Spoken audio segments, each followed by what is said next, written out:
Just come into Ohio, headed to HuntMasters Lodge, Joel Snow's place.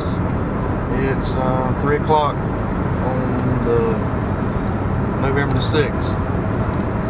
It's 57 degrees. We're about 3 hours out, so made pretty good time. We left about 10 o'clock this morning. We stopped for lunch. So it's pretty much an 8-hour ride any way you cut it. We're going to get back to driving, so stay tuned and we'll be back with you later.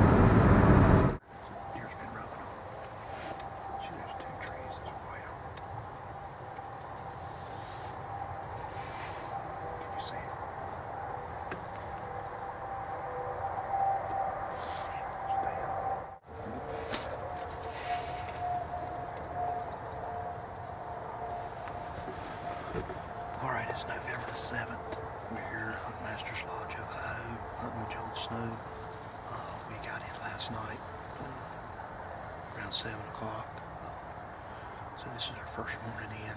It's about 40, somewhere around 40 degrees. Real windy today. We sit up here in this double bull blind. We're sort of in they call this the gravel pit land. This is back in behind us when we was coming in here. You can see there was big deep pits where they brought gravel in here, or mined out gravel.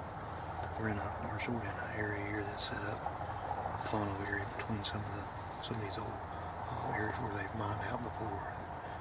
Sitting here glassing earlier, I noticed several decent looking rubs.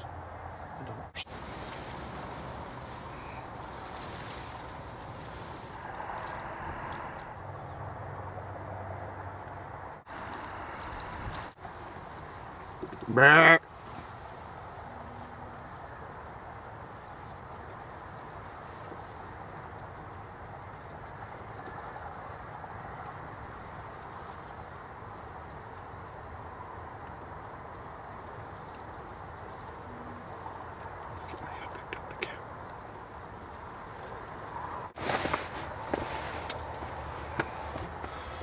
Alright, I don't know if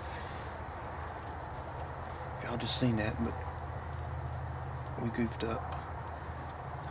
We had this buck back here in the, there's a corn feeder behind us. He was at the corn feeder, and he was standing there eating, so we couldn't see him with the camera, so I took the camera off the tripod. There's a wind in this double bull blind here where I could see him at. So I go to do that and start to look for him in my viewfinder, and he's gone.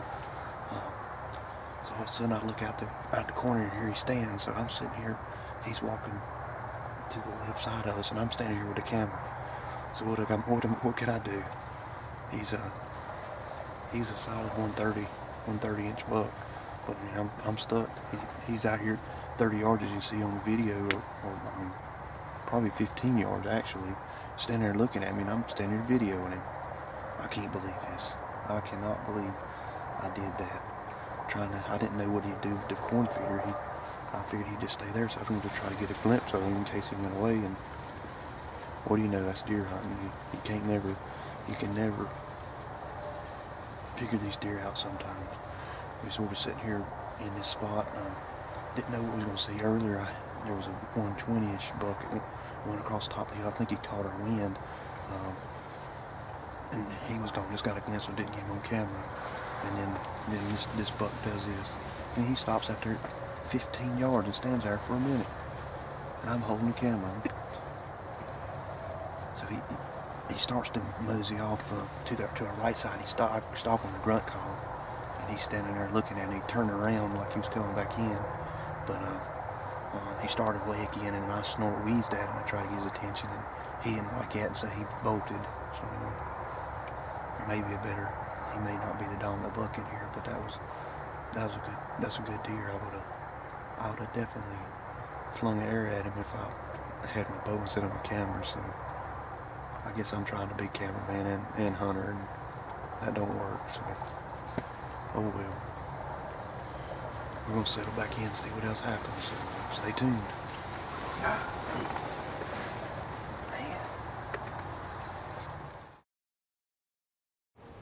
It's November the